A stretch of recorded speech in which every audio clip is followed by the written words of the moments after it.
요 말씀에 관계되는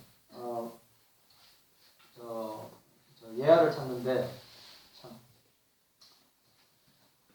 어느 교회 목사님이 이 교회 학교 학생들이 성경을 잘 배우고 있는가 확인해 보려고 요 7절 말씀에 정직한 자는 그 얼굴을 배우리라. 정직한 자, 정직해야 된단 말이죠. 그래, 초등학생에게 교회 학교 학생이 물었습니다. 목사님이 설교 시간에 여리고성은 누가 무너뜨렸는지 아니? 누가 무너뜨렸는지 아니? 이러니까 그러자 그 주일학교 학생이 울먹이면서 목사님 제가 안 무너뜨렸어요. 정말이에요. 제가 안 무너뜨렸어요. 정말이에요. 기가 막힌 목사님은 교사를 찾아가서 물었습니다. 여리고성을 누가 무너뜨렸는지 물었더니 자기가 안 했다고 우네요. 어떻게 된 겁니까 선생님? 목사님 사실일 겁니다. 그 아이는 우리 반에서 가장 정직한 아이거든요. 할 말을 잃은 목사가 부장 장로님을 찾아 물었습니다. 근데 여기서 더 놀라운 사실이 나옵니다. 장로님, 여리고성을 누가 무너뜨렸다고 물으니 아이는 자기가 안 했다고 울고 교사는 아마 그럴 거라고 말하니 도대체 어떻게 된 겁니까? 그 말을 듣고 장로님이 이렇게 대답했습니다. 목사님, 기왕 무너진 걸 가지고 이제 와서 누가 그랬는지 따지면 뭐합니까? 은혜롭게 교회가 물어줍시다. 제가 절반을 내겠습니다. 라고 이야기했다는 거죠. 제가 이 예화를 보면서 참 얼마나 웃으면 부장 장로님도 놀라운 사실을 이야기하고 은혜롭게 교회가 물어줍시다. 제가 절반을 내겠습니다.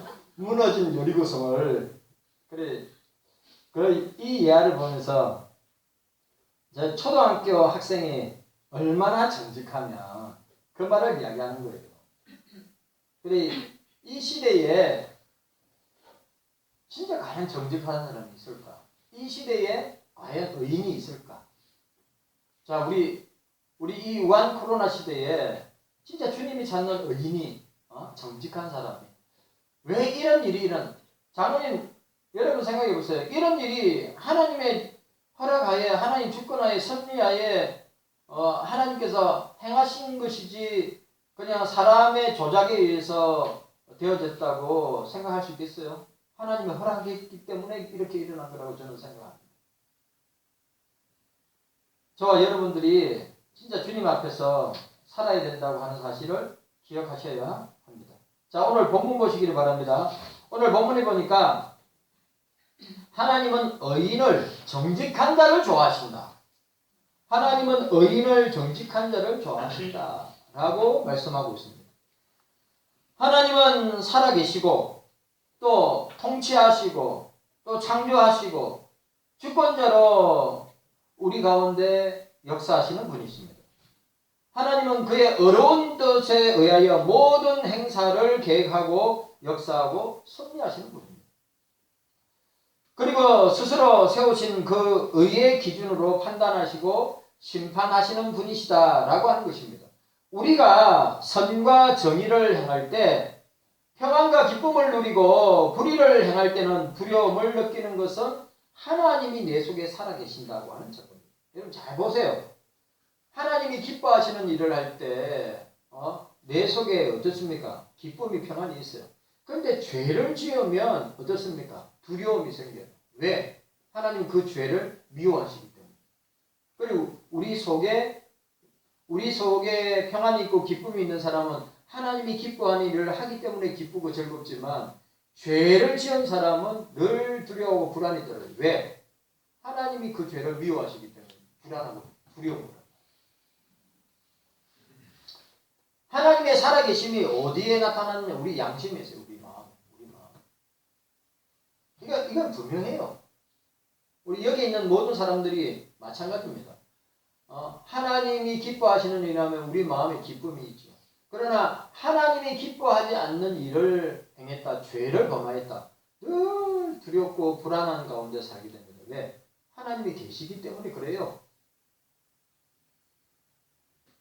세계 역사를 통해 결국 의인이 승리하고 악인은 벌을 받는다고 하는 사실입니다. 잘 들으세요.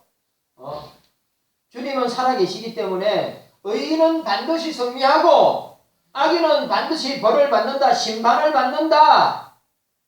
왜? 하나님이 의의 하나님이시기 때문에, 정직의 하나님이시기 때문에 그렇습니다. 그래서 우리 인간이 절대적으로 신뢰할 수 있는 것이 주님이시다. 하나님이 좋아하시는 의인에 대해서 우리 함께 생각해 보기. 하나님은 의인을 좋아하신다. 하나님은 정직한 자를 기뻐하신다. 첫 번째로 하나님은 의인을 감찰하신다. 따라합시다. 하나님은 의인을 감찰하십니다. 확실하게 믿으시기를 바랍니다. 의인을 감찰합니다. 자, 5절 말씀 보시기 바랍니다. 5절 말씀 함께 읽도록 하겠습니다. 5절 말씀. 자, 5절 말씀입니다. 시작. 여호와는 의인을 감찰하시고 악인과 강포를 좋아하는 자를 마음에 미워하시는도다. 7절 말씀. 자, 7절. 여호와는 의로운 일을 좋아하시나니 정직한 자는 그 얼굴을 배우리라고 했습니다. 여기 감찰하다. 4절에도 뭐라고 되어 있어요? 여호와께서 성전에 계시니 여호와의 보좌는 하늘에 있으며 그 눈이 인생을 통촉하시고 그 안목이 저희를 감찰하시도다라고 했습니다. 이 원어의 뜻이 살피다 의미도 있지만 연단시키다라는 뜻도 있습니다. 그런데 여기서 이 용어가 감찰하다고 하는 용어가 악인에게 적용될 때는 하나님께서 그 악인들의 행위를 살피시고 그들의 행위에 대해서 반드시 심판하신다 라고 할 때 감찰하다고 하는 말을 사용하고, 의인에게, 저와 여러분들에게 적용될 때는 어떻게? 하나님께서 의인에게 필요한 시련을 허락하셔서, 이 말이 중요해요. 우리에게, 우리 장로님도 인생을 살다 보면 시련이 오고 연단이 오고 그 다음에 여러 가지 시험이 옵니다. 왜 그렇게 오느냐? 권사님들 왜 그렇게 오느냐? 저와 여러분들에게 감찰하신다며요.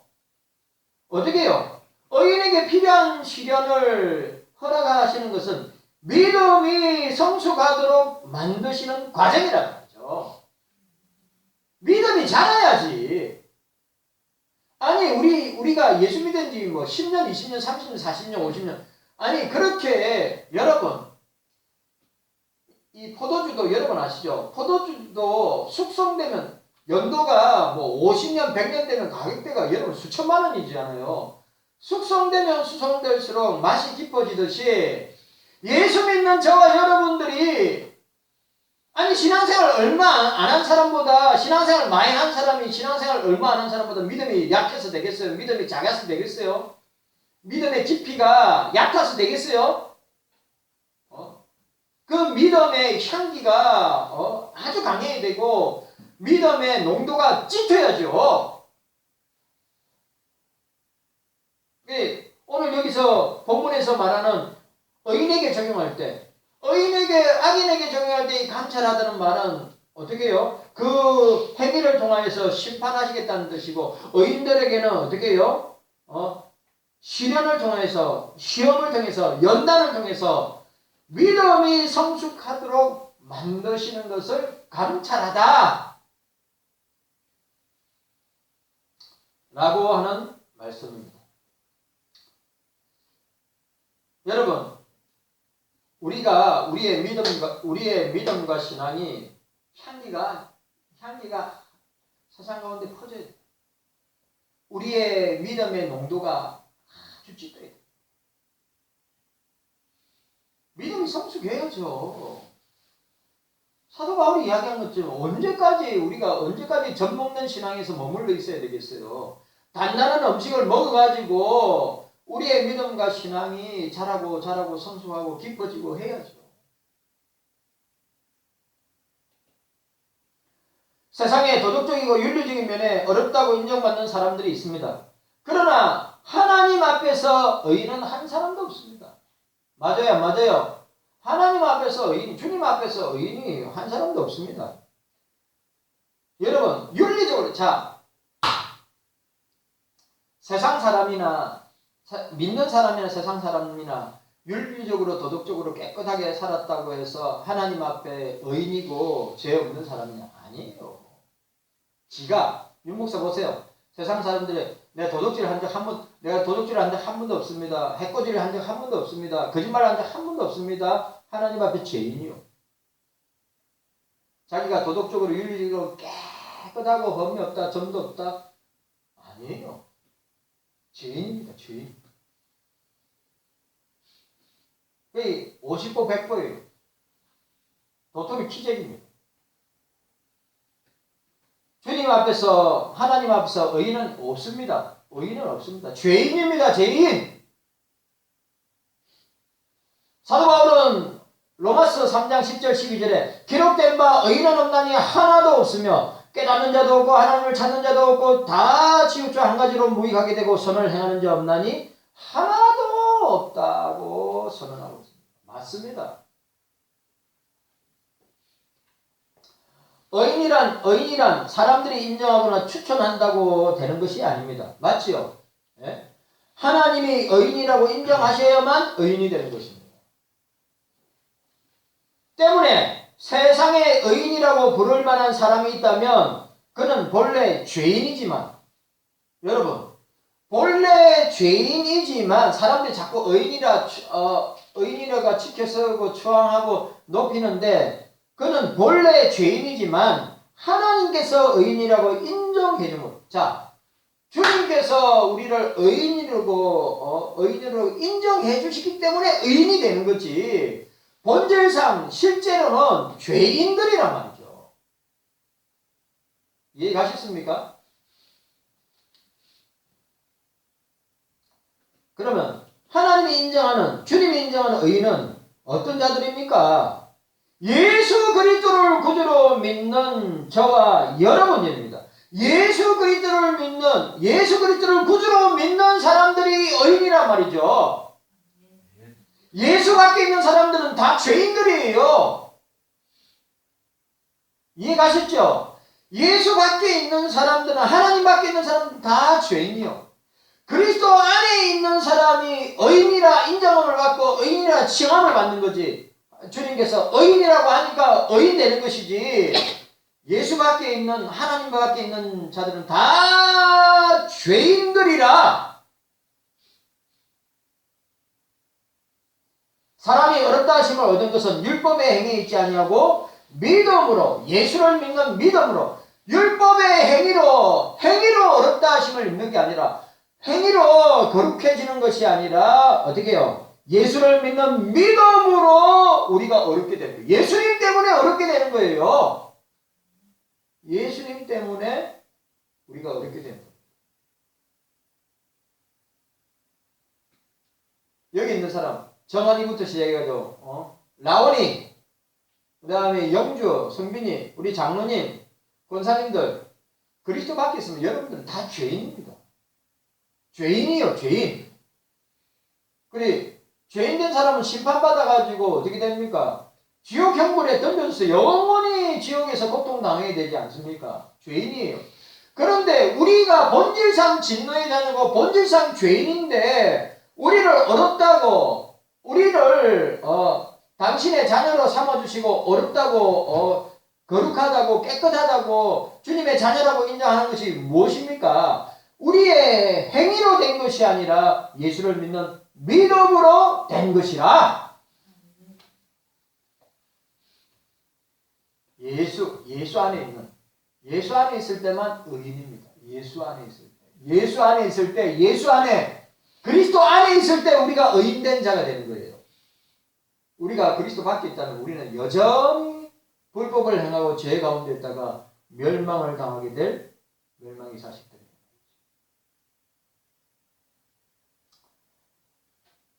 하나님은 의인을 연단하십니다. 자, 우리가 우한 코로나 때문에, 제가 보니까 우한 코로나가 대한민국을, 한국 교회를, 그리고 우리 경서교회를, 저와 여러분들을 어떻게 합니까? 풀무의 집을 연단하고 있다고 저는 생각합니다. 우한 코로나가 이럴 때일수록 어떻게 해요? 두려워하지 말고, 무서워하지 말고, 제가 오늘 우리 후배 목사님하고 통하는데 자기도 정부가 다른 데는 몰라도 교회를 가지고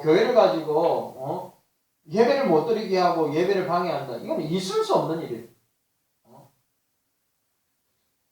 그래 이야기하는 거예요. 어떻게 하위법이 헌법, 상위법인 헌법을 제재하여서 뭐 집합 제한 명령이 뭐니 갖다 붙여가지고 교회 예배 못 드리게 하는 게 이 교회 역사 가운데 우리 정부 역사 가운데 우리 대한민국 건국 역사 가운데 이런 적이 어디 있었냐고요.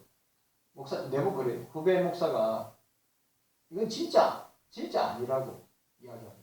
그래 제가 볼 때 의인을 연단하는 한국교회를 연단하는 저와 여러분들을 연단하는 모습을 우리가 보게 되는 것입니다.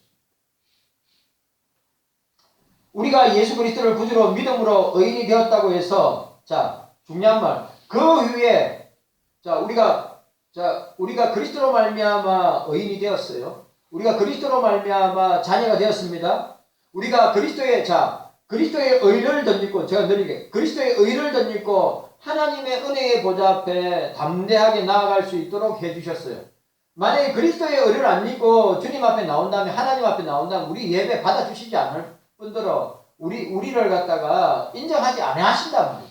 그런데 그리스도의 의를 덧입고 나오니까 우리를 하나님의 자녀로 또 의인된 자로 우리를 삼으시고 우리를 갖다가 받아주신단 말이에요. 그러면 의인된 저와 여러분들이 그 위에 모든 삶과 인생 여정에 순탄하고 형통하냐 이 말이죠. 안 그렇잖아요, 그죠? 그러면 내가 의인된 주님의 자녀인데 그럼 형통해야죠. 예? 순탄해야죠. 삶에 어려움이 없어야죠. 그래요, 안 그래요? 그런데 안 그래요, 여러분. 우리가 착각하면 안 됩니다.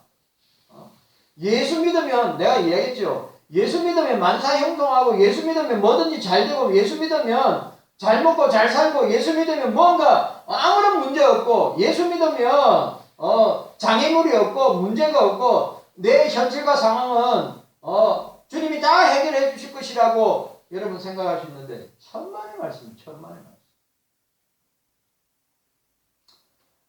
성경에 나타난 의인들도 고난과 시련을 얼마나 많이 당하였습니까? 욥은 하나님이 인정하는 의인이라고 했지만 그가 당한 고난은 우리가 저와 여러분이 그런 고난을 당하면 과연 여기서 이겨내고 그 믿음이 흔들리지 않고 하나님을 갖다가 찬양하고 영광 돌리면서 하나님 됨을 인정할 수 있을까? 과연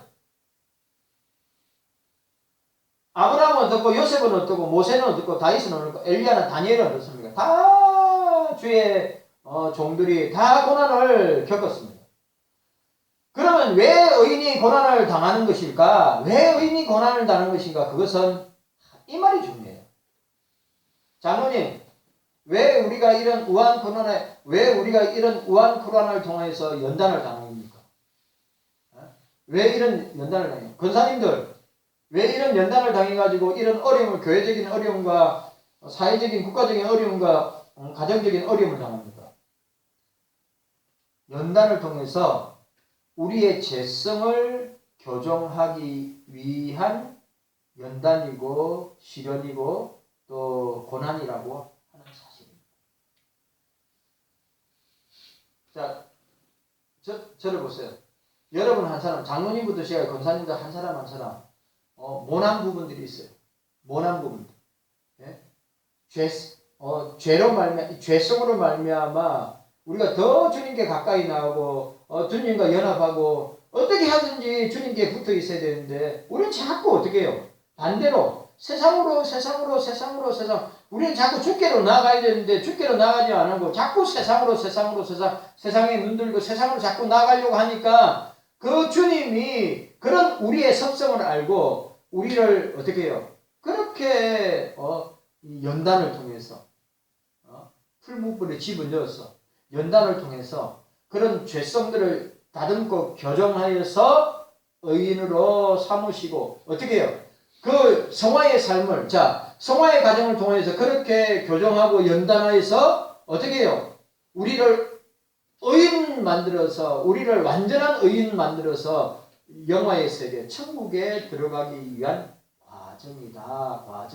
과정이다. 연단을 통해서 우리가 온전한 그리스도인으로 삼으시기 위해서 연단을 통해서 야고보 사도는 야고보 1장 4절에 인내를 온전히 이루라. 이는 너희로 온전하고 구비하여 조금도 부족함이 없게 하려 하심이라. 하나님이 더 사랑하시는 까닭에 연단합니다. 사랑하기 때문에 여러분 보세요. 사랑하기 때문에 자녀들을 갖다가 더 훈계하고 건면하고 채찍질하고 사랑하지 아니하면 그냥 될 대로 되라 하고 그냥 내두겠죠. 사랑하니까 관심을 가지고 사랑하니까 건면하고 사랑하니까 야단치고 사랑하니까 훈계하고 하는 거 아닙니까? 사랑 안 하면 안 하죠. 주님이 그런 것입니다. 사랑하니까 우리를 연단하여서 어떻게 해요? 성화의 과정을 통하여서 우리를 완전 성화, 완전 의인을 통하여 영화의 세계에 들어가도록 하기 위한 연단의 과정이다. 연단의 과정이다. 단련하시는 이유다. 그래서 하나님이 그런 은혜를 주시기 위해서 지금보다 더 큰 은혜와 주님께서 우리를 더 좋은 길로 인도하시기 위해서. 그러니까 주님은 계획에 없는 하나님의 계획에는 목적이 없는 것이 없습니다. 다 의미가 있고 목적이 있습니다. 장로님에게 일어나는 모든 일들은 하나님의 결제하에 하나님의 뜻과 섭리와 목적하에 일어나는 거예요. 저와 여러분들에게 일어나는 모든 일들은 다 그래요. 여러분, 저와 여러분들 우연 발생론 믿으면 안 됩니다. 우연 안 믿습니다. 저는 우연 안 믿습니다. 저는 그리스도 안에서 필연, 섭리를 믿지 저는 우연 안 믿습니다. 여러분, 나라에 일어나는 모든 일, 교회에 일어나는 모든 일, 여러분 한 사람 한 사람에게 일어나는 모든 일, 가정에서 일어나는 모든 일, 다 주님의 결제하에, 섭리하에, 주권하에 이루어지는 거예요. 장로님 뜻대로 되는 거 봤어요? 장로님 원한다고 해서, 장로님 뜻한다고 해서, 장로님 이렇게 해야 되겠다고 해서 되는 거 봤습니까? 없습니다. 저도 마찬가지예요. 주님의 섭리하에 이루어짐을 믿으시기를 바랍니다. 여러분 꼭 기억하세요. 예? 불신자들은 예수밖에 있는 사람은 그 영혼들은 불쌍한 영혼들이고 저와 여러분들은 어떻게 해요? 우리를 연단하고 단련해서 어떻게 해요? 믿음의 사람 만들고 그리고 성화의 과정을 통해서 영화의 세계인 천국에 들어가서 주님과 영원토록 교제하고 예배하기 위한 연단의 과정으로 우리를 이렇게 만들고 가고 계신다고 하는 사실을 기억하고 여러분 꼭 기억합시다. 따라하세요. 하나님은 따라합시다. 하나님은 의인을 감찰하십니다.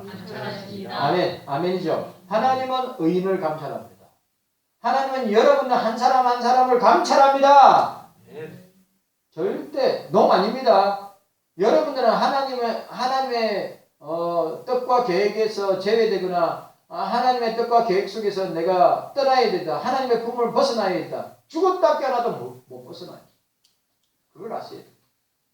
그래 그걸 벗어나려고 애쓰고 몸부리시고 용서라고 해보세요. 그러면 더더욱 여러분들에게 더 큰 연단과 시험과 시련이 고난이 계속해서 올 겁니다. 깨달을 때까지. 빨리 깨닫는 게 좋아요. 빨리 깨닫는 게 좋아요. 빨리 주님 앞에 돌아오는 게 좋아요. 왜 그렇게 더 많은 연단과 고난을 받으려고 하세요? 주님은 의인된 저와 여러분들을 지금도 감찰하고 계신다. 감찰하다가 뭐라고요?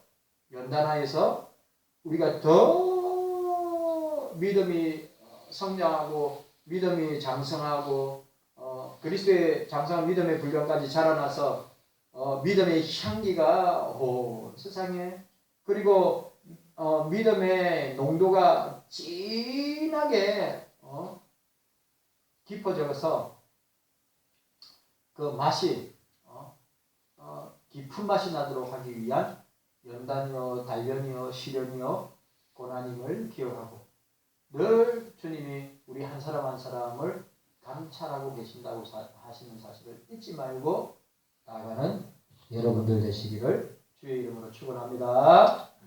기도하겠습니다. 오늘 기도하도록 하겠습니다.